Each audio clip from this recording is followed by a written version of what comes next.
How's it going, folks? Welcome back to another video. It's Keaton here.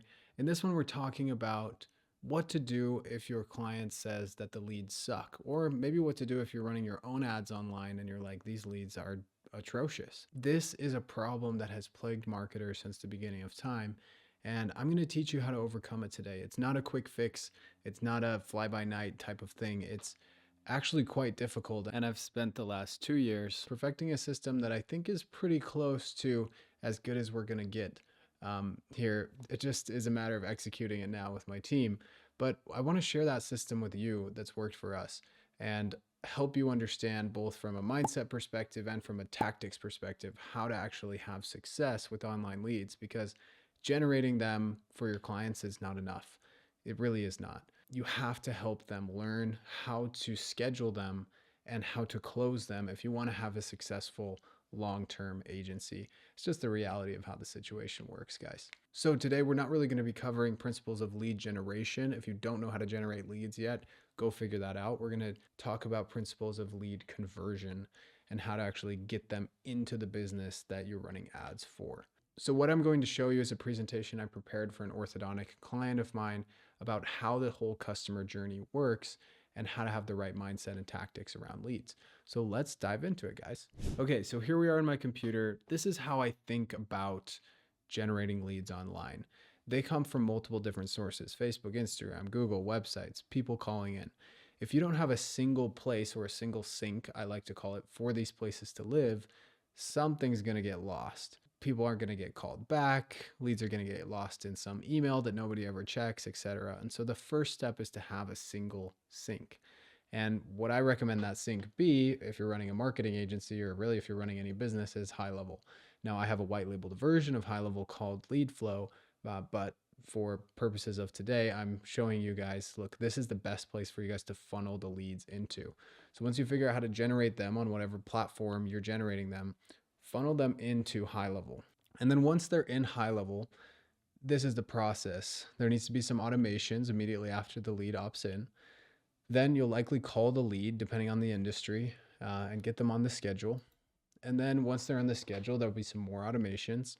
And then we'll call them again. And then hopefully they show up for their appointment. Now, I've got this, obviously, consultation thing for the dental industry, but this flow works for plenty of different industries. And you can learn from what we're doing no matter what industry you're in. So I'm going to speak mainly in terms of what I know, which is this flow of like lead, you call them, they come for a free consultation, but it could be a paid consultation. It could be anything else. This applies to anything in the medical industry. It applies to anything in really any industry where somebody's coming in to pay for a service or a product. So rest assured, this applies to you no matter what industry you're in. This is what the whole process looks like. First, we generate the leads from various different places. Then automations, calls, schedule, call, automations, consultation, and then the purchase. So first, let's talk a little bit more about just getting the leads into the CRM in the first place, which is high level. Where can we source these leads from? Facebook Messenger, Instagram Messenger, TikTok Messenger, that's brand new. Google Business Page, so messages and calls can come from Google Maps. Your website, forms on your website, chat widget on your website. Walk-ins and referrals can also just be manually put into there. And then lead forms on Google, Facebook, TikTok, and then tracking numbers. So if somebody has, let's say, a billboard, they could put a special tracking phone number on that billboard. That tracking phone number will forward to their regular phone number, but they'll know how many people called in from the billboard because that's the only place that tracking number is. All of these things can be integrated into high level. Different topic for a different day on how to do that. But as an agency owner, I recommend you try to integrate as many of these as you can for your clients within reason, because it will make you stickier to have more lead sources inside the CRM. And they'll be like, wow, there's value just in this software, not just in the ads you're running. And the other crucial part about this, guys, is when you have multiple leads coming in from multiple sources and you can watch them inside the CRM, you can tell when your client's actually doing the work to follow up or they're not doing the work to follow up. All right, so next up, we've got automations. How does this work? There's multiple things that you can do once the lead is generated to automate them into some lead nurture. Texts, calls, voicemails, emails. You can send internal notifications, like a text to your client that says, hey, you have a new lead, make sure to follow up. And then you can also do pipeline updates. So that would send a new card to the pipeline so that the client knows, hey, here's a new lead. They need to progress through the other stages of the pipeline. I'll show you in just a second what my version of this looks like. I'm just letting you know what all of the options are here. Next, I just want to make sure you guys understand some important elements here. Speed to lead is crucial. So as fast as you can contact the lead after they opt in, the better. That's why these automated texts, voicemails, emails, etc. are super beneficial, because you're striking while the iron is hot. Next up, congruency. Let's say you're running some sort of coupon for a free oil change on Facebook, and then they get a text and it's like, hey, thanks for opting in for the free transmission check. They're like, oh, but I wanted the oil change. And right there, you've undermined the business's credibility, because what the text is saying isn't matching what they saw online. So this is something that a lot of beginners run into. They'll update things on the ads, but they'll forget to update it on the other side with the CRM, and that's crucial. Make sure you always are congruent. Next up, don't over automate. This is a big one. A lot of people fall into the trap of like, hey, can you send me your snapshot? I'm sure it's got like tons of really cool things for real estate agents or for, pet trainers, whatever the niche is. And then you check it out and it's like, you didn't build this. You don't really know what all the automations are. And so explaining it to a client is really difficult. But also, typically when you start out and when a client starts out, they just need like the bare minimum. And this is a concept I learned from Sean Clark, one of the co-founders of High Level. They build the skateboard first and then they work up to building the car. Skateboards can get you places, they just don't get you there super fast, or automated a ton of the work that's to be done. You still have to do a little bit of manual work to go on your skateboard, but you've got something that actually works and it's fast to build. So in this case, what I want you to do is begin with one automated text. That's really all you need to start out. This is how I started out. And then slowly over time, get more sophisticated. Build in maybe 2 texts, maybe add an email, maybe add a voicemail drop. But again, you really don't need to go too far, and there is such a thing as over automating. It's important that your client actually follow up the leads, because people are begging for human interaction nowadays. You can't just automate everything through an online scheduler and expect everyone to show up and be sold on the business. The call is actually an important part of the sales process. So let's go into my high level account here and I'll show you what our opt-in sequence looks like. So somebody submitted a Facebook lead form, right? This is for orthodontics. The first thing that happens is we create an opportunity in the pipeline stage. I'll put a little B-roll up of what the pipeline looks like so you can see, okay, this is where this is going to pop up inside of pipelines. Next up, we're going to send an internal notification. That's an email. This is to the person that's following up with the leads. Hey, you have a new lead. Make sure you go follow up with them. We have an internal appointment setting team that calls the leads for our clients. So in this case, it says a lead for blank, let's say Smith Orthodontics has submitted their info via a lead form. Make sure to go reach out to them. If you were sending it to your clients, obviously they probably only have one business with you. And so you would just say, you have a new lead. Here's the info of the lead.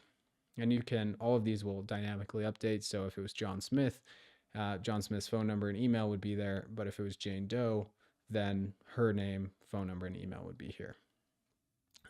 So then we're going to wait about 4 minutes. So once they submit their lead form, there's actually going to be a link that takes them to a page that looks like this, where they can schedule the day and time for their appointment and fill out some information. As you can see here, this says, please select a day and time below that works for you. We'll call you to confirm the availability of the appointment. It's just a little extra step to make people a little bit more interested and more solid. And you can tell which ones are a little bit more solid by them actually filling out the appointment. Another spin on this is, instead of having them book a day that actually works for the real consultation, is to say, book a 5-minute or a 10-minute phone consultation with our team. And you can have 5 to 10-minute intervals here where they can just book, and then whoever's calling fills up with phone appointments so they can get on the phone and qualify the patient or the customer that way before they actually come in for the consult or whatever else it is. So the reason we're waiting 4 minutes here is for them to fill out this calendar here. If they do it, then they're going to go to another workflow, which I'll show you. If they don't do it, then we're going to see, is it a weekday or is it not a weekday? If yes, we're going to say this. Hey, thanks for requesting this, plus $500 off. Which day of the week works best for you to come in? If it's not a weekday, we're going to say, hey, thanks for requesting your complimentary consultation with us, plus $500 off. Then we're going to say, you've contacted us outside of our normal business hours. Please get back to us which day works best for your consultation, and we'll get back to you on the next business day. So then in both of those cases, we're going to wait 2 hours if it's a weekday, 3 hours if it's a weekend, and then specific things are going to happen depending on what they replied or not replied. So if they replied here, we're just going to say, great, we'll call you when we're back in the office. And that won't wait 3 hours. If they respond right away, it'll just get right back to them. Don't respond, then it's going to take them to this no column here. But let's first cover it. If they say yes on a weekday, what happens? It just says, great, I'll call you soon to finalize your consultation. And you can see when you don't capitalize things, it actually makes it seem a bit more human, which is good. Great. So let's say they've opted in. At this point, they haven't replied to literally anything. Then we're going to send them another message about 30 minutes later. And then we're going to keep texting them every day for 10 days. And then after that, we're going to text them a week later, 2 weeks later, a month later, and just keep texting them every single month. Stuff like, hey, text back yes if you'd like to speak to someone on our team about orthodontic treatment. This just helps kind of reactivate leads that may have been interested when they opted in, but are no longer interested at this point. So honestly, this is a bit too much. I got this from consulting with a couple other people in the industry and thinking, okay, a text every single day for 10 days is going to be great because why not? We'll just keep texting them. If they don't respond, whatever, we're just, doing our best to get in contact with them. But then I realized that people who actually want treatment or want to buy something from any business are actually going to get back pretty quickly. And we see almost nobody respond to any of the continued texts that we send. So what we're going to do in my agency is actually move towards less texts, but more spaced out. So let's say a text every day for 3 days would be great. And then a week later, we'll send them a text, 2 weeks later, another one, and then maybe once a month for a year, just to see if they're interested in treatment during that time. It doesn't hurt to send someone, 10 texts over the course of a year, just to see if, it was a bad time, but now it's a good time. So that's generally what happens. If they do request an appointment, what's going to happen is they'll go into this. It's going to remove them from all workflows just to build in redundancy. And it's going to update the opportunity. It's going to move them to a requested appointment stage. There's going to be another notification that says, hey, they requested an appointment for this time. And then we're going to wait 30 seconds and text them and say, hey, we received your request for a complimentary consultation on this date and this time. Our scheduling coordinator is reviewing this. We'll get back to you soon. And that's the only text that gets sent because they've already raised their hand and said they're pretty legit. They're probably going to respond. So we don't need to keep texting them over and over and over again. So that is our lead nurture sequence. Again, we've worked up to becoming that sophisticated. You really don't need to be that sophisticated at the beginning. Something like this workflow where they opt in, you update their opportunity, you send an email notification to your client, you wait 30 seconds, and then you send one text will get you honestly like 70% of the way there. And then you can keep building everything else. Trust me on this, guys. Trust me on this. So now let's go back to my slides here and we'll discuss the next part of this process, which is the phone call. This is so important. For any niche, I don't care who you are, your phone skills and the system that you have behind calling people will make or break your marketing campaigns. First, let's talk about some mindset behind this though. There's a lot of people who are like, the leads are bad, the leads are good. And it's like this tale as old as time. The agency's like, no, you just need to call more. And the client's like, no, these leads suck. And you're just like, well, they're listening to Karen at the front desk who just barely even calls anybody and doesn't have time to do anything. But what we realized, and this is data that I'm seeing on the back end of having a full-time staff, 3 full-time staff calling leads all day, every day. Let that sink in. 5 out of 10 don't pick up the phone. So when your client says the leads suck, well, yeah, they do kind of suck. Like half of them suck. They don't answer the phone. And then from there, the rest of them, general rules, 2 out of 10 are going to be like tire kickers. They're not going to answer. And then 3 out of 10 are going to be pretty solid as long as you have a good follow-up process and you can actually get them on the phone and qualify them. Let that sink in, guys. That is crucial. Nobody's talking about it. And even if you do a lot of lead qualifying before they come through, this is pretty true, unfortunately. Great. So the next thing we need to talk about is that when somebody picks up the phone, You're trying to figure out whether they are the tire kicker that's going to no show, that never really actually wanted to buy what they opted in for, or they're the legit lead. And the way that you do that is to focus on qualifying, not on setting the appointment. There's four main things you should use to qualify every single lead that comes through. Shout out to Jeff Miller, who taught me three of these four. The first one is location. So when someone gets on the phone, you should say something like, hey, how's it going? Just want to make sure you know where we're located. Every once in a while, ads can do something weird and the person lives like 2 or 3 hours away. It's too far. And so they're like, oh yeah, it's super close, whatever. Great. So tell me a little bit about why you reached out to us today. Well, I have some crowding in my teeth. I've really been wanting to get it taken care of. And when this popped up on Facebook, I was like, perfect. You're running a discount and I was looking forward to it. Cool. Then we moved to urgency. How soon are you looking to get this taken care of? Well, pretty soon. Like I've been worrying about it for a while and I really want to get it taken care of. Awesome. Then you move into capacity to pay. This is super important because many people just opt in and they don't have any intentions of coming in. They have no idea how much whatever it is costs. And you need to make sure that they know that before they come in.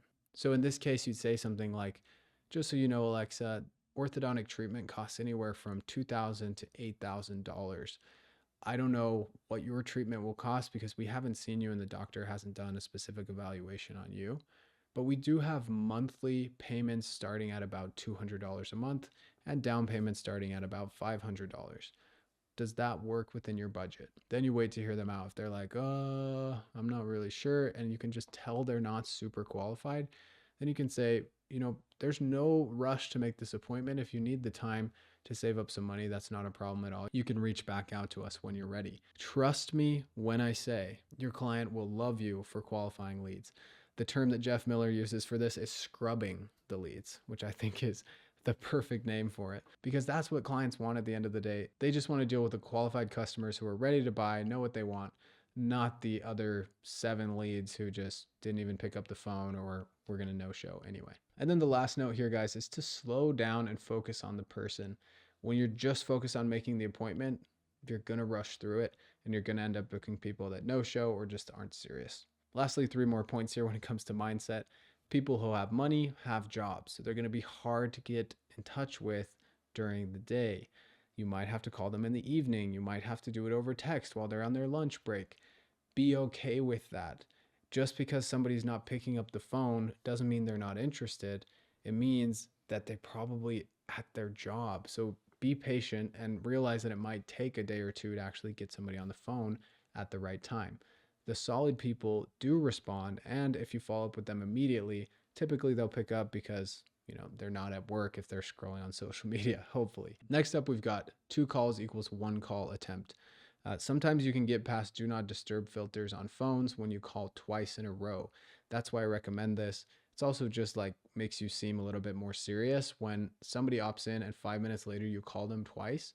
They're like, okay, these people are legit. They know what they're doing. You don't have to do 2 calls every single time, but it can be beneficial and can help you get on the phone with people who weren't going to pick up on the first call because everybody gets a ton of spam calls all day now. So if it's an unrecognized number, they typically don't pick up. A tip that you can do here is actually text them and say, hey, I'm going to call you in just a couple minutes. It's going to come from this area code. Make sure you pick up. And they say, okay, you're like, perfect, you call them. Lastly, make sure you command the schedule. Most of your clients should know this, but if they're on the phone and they just say, okay, when would you like to come in? It's this subconscious thing where they feel like they control the business instead of, all right, I would love to see you on the schedule at this day and this time. Just wait for them to answer. If they can't do that, then you work out something else with them. But the first offer should be, hey, this is what's best for the business.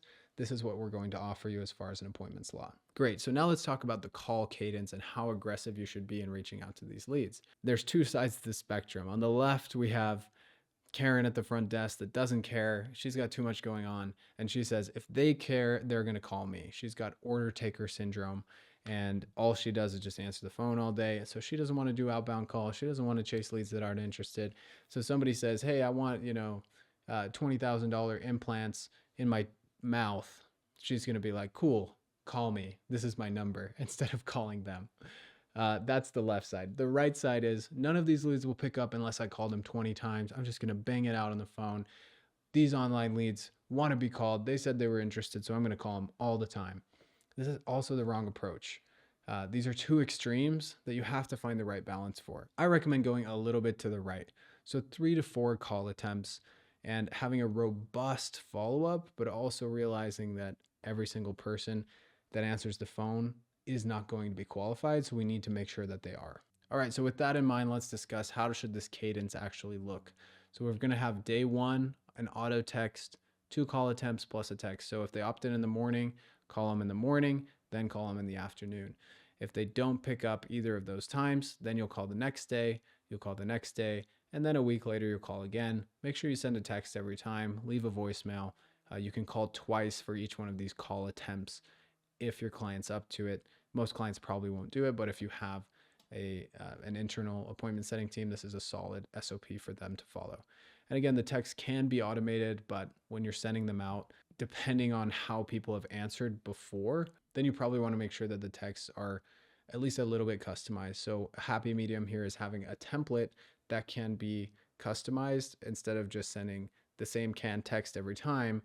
You're sending something that's slightly customized to the customer. That said, if they haven't picked up at all, it's probably fine to just send the same text thing to everybody like, hey, how's it going? We'd love to get you scheduled. When's a good time to connect on the phone today type thing. So now let's look at the scripting, the 6-step script here. First of all, why are they inquiring? Rapport building. We talked about this. So for example, here we could say, what's going on with your teeth? Or, what happened? It sounds like you had a flood in your basement.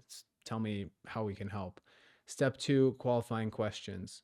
That's the urgency, that's the location, that's the capacity to pay. Then we go here, showcase the business. That's step 3. Talk up the people who work at the business. For us, we say, oh, you're going to love Dr. Smith. He's amazing. All our patients refer friends and family to us all the time because of how nice and genuine he is. He's actually the top 1% of all orthodontic providers in North America for these reasons. And when you say stuff like that, people are like, oh, wow, he's really cool. That sounds good. I'm excited to come in. 4th, find a time. This is important. Obviously, not super complicated. Just get them on the schedule at some point. Try to do it as soon as possible. Then ask some other questions. So it might be insurance related. It might just be other things that you need to know before scheduling the appointment. And then ask for a referral. Hey, anybody else in your family or friends that would want to come with you to this appointment, or maybe is looking into treatment for themselves or also needs help with XYZ, you'll be surprised how many people are like, oh yeah, my son wants to come in or whatever else. And then what you've done there is turn 1 lead into 2 leads, which is awesome and helps your client get a way better ROI. Lastly, step 6, get commitment and restate urgency. So something like, hey, look, we have had a ton of people reach out because of XYZ promotion that we're running. We're really booked out. If you no-show for this appointment, we're not going to be able to honor the discount that you saw in the ad. So I really need you to show up. All right. Saying something like that will get people really thinking about how much they actually want this or don't want this. And if you've done a good job up to this point, you will have a very qualified candidate that you're just restating this to, not somebody that has no idea what's going on and just decided to book an appointment because, they had nothing better to do. All right. So now we've covered lead nurture automations as well as the phone call. Let's talk about scheduling. Just a couple things here to keep in mind. Schedule within 72 hours as much as possible. People are shopping between the time when they schedule the appointment and when they come in. People who are serious are willing to come in super soon. And the farther you schedule them out, the more likely they are to forget or just, life gets in the way and they don't really care anymore 3 weeks from the time that they had the phone call. Next up is to double book and stagger appointments. Every business has a little bit of a different vibe when it comes to this, but in some areas, no-shows can still be very, very high, even after doing all of these things. And if it works better for that business, you could make sure that every single appointment you book is double booked with another appointment because maybe there's a 50% no-show, and so they can just show. And so one of them is likely to show. If they both show, you can say, hey, I'm sorry, we're going to be with you in 10 minutes. That's how you kind of stagger things.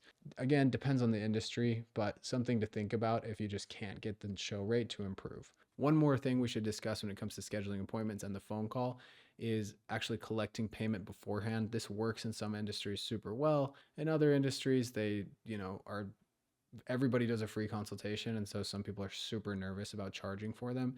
But in general, if you charge like a $50 refundable fee where it goes towards whatever they're buying if they show and if they decide to purchase, but gets refunded to them if they don't decide to purchase, and it's just a $50 charge if they no show, really weed out the people who aren't that serious because they won't be willing to pay for it in advance. And then it's a little bit of an extra income source for your client for the people that do no show. In addition to that, when it comes to online schedulers, again, very much depends on the industry. But if you're not able to qualify the person over the phone, you're not going to know how serious they are from an online scheduler unless it has like 15 or 20 questions on it. Then you know that person's probably pretty serious because they filled out all their insurance information or whatever else and talked to you about it. So if you're doing online scheduling, I would definitely try to vet people as much as possible and have them answer a ton of questions. So in order to fill out the online schedule, or you do almost no questions, say, hey, here's when you can schedule, but you still make sure to have that phone call. I think the best model personally is book a phone call consultation. That's 5 to 10 minutes, talk to them, and then put them on the regular schedule. That's probably going to get you the best results overall. Here we are back in the computer, and we've got automations after the phone call, after the schedule. Appointment nurture automations are super important to get people to show up. Some things you can include here to help your clients have success: calendar invites. So, hey, add this to your Google Calendar, add this to your iCal. Google Maps links, here's how to navigate to our location. Respond Y to confirm, do that multiple times. Send them emails with education or talking up the business that you're working with so people are more likely to show up. Videos, something like, hey, how's it going? I'm super excited for you to come in for your consultation. We were just talking about you. Looks like you're struggling with this and this. Something we can totally help with. Those custom videos sent out can really increase show rates. Internal notifications, again, just sending, hey, an appointment was booked by this person at this time, and then a pipeline update, moving them from the opt-in stage, let's say, to like an appointment set stage, is important on the back end for your client to be able to see how everything works. Awesome. That's it for lead nurture automations. Real quick, I'll show you what my lead nurture. So we're going to remove them from the initial workflow. We're going to remove them from any other workflows that are there. Then we're going to send a notification to the office. We're going to add a tag that says appointment booked. We're going to remove any of these tags that may have been on there because they previously canceled or they previously no-showed. And then we're going to remove the opportunity from where it is now. Again, remove it from all workflows, just building in redundancies here, and then put it into the appointment set stage of the pipeline. Then we're going to say, perfect, your appointment to meet with the doctor has been confirmed for this day at this time. Save it to your calendar. Please reply Y to confirm. When the Y is received, say, great, we'll see you then. If not, we just pretty much continue down the same path here. Hi, we're excited. We look forward to meeting you on this day at this time. So this is 7 days before, 24 hours before. We're going to say, here's the link. We'll add the link, obviously, for the client here. You don't see it here. And we'll say send Y to confirm or N to cancel. This would probably be better sent out about 48 hours before, but we have it at 24 hours right now. So up to you. If they have responded, we'll say, wonderful, we're excited to see you. If they haven't, we're just going to send them another one. If they send N, we're going to say, not a problem. When can we reschedule you? And then at the very end, after consultation is finished, we're going to say, hey, how did it go? Please navigate to your lead flow account. There's some people that have awesome automations here that just said, did they start or did they not start, or did they show or did they not show? And they can just click that inside of the email and that will actually move the pipeline stage. We haven't gotten that sophisticated yet, but something that you can think about doing. Check out James Hurst on YouTube, The Marketing Show, for tons of like crazy little automation stuff like that. So we're reaching the end of our customer journey here, at least from the marketing perspective. Now let's talk about the confirmation call. This should happen 7 to 2 days prior to the consultation. If you're booking out more than 7 days in advance, then you need to call them. This call can be pretty simple, but if they don't answer and they don't confirm their appointment, you just say, hey, we're going to reopen this spot if you don't get back to us, and that can help people respond. And then make sure you remind them about insurance cards or what to bring to their appointment or anything that's relevant for your industry on this type of call or the voicemail that you leave. While we're on the topic though, I want to talk about other things that could affect the show rate of any particular business. If they don't have a great website, some people might look at it and be like, I'm not really into that. Online reviews are super important. If they have bad reviews on Yelp or Google, that could affect their show rate. Online listing pictures, having as many pictures as possible. A 360 Google Maps tour is super a great tool that can help people see what it's like to be inside the office or the business without actually being there. Social media presence is super important. So if they've posted on Instagram one time in the last 5 years, you should probably post a little bit more, and they probably have a better show rate, a more loyal customer base, etc. Local reputation and branding. If they have a bad reputation in the area, there's not much you can do for their show rate.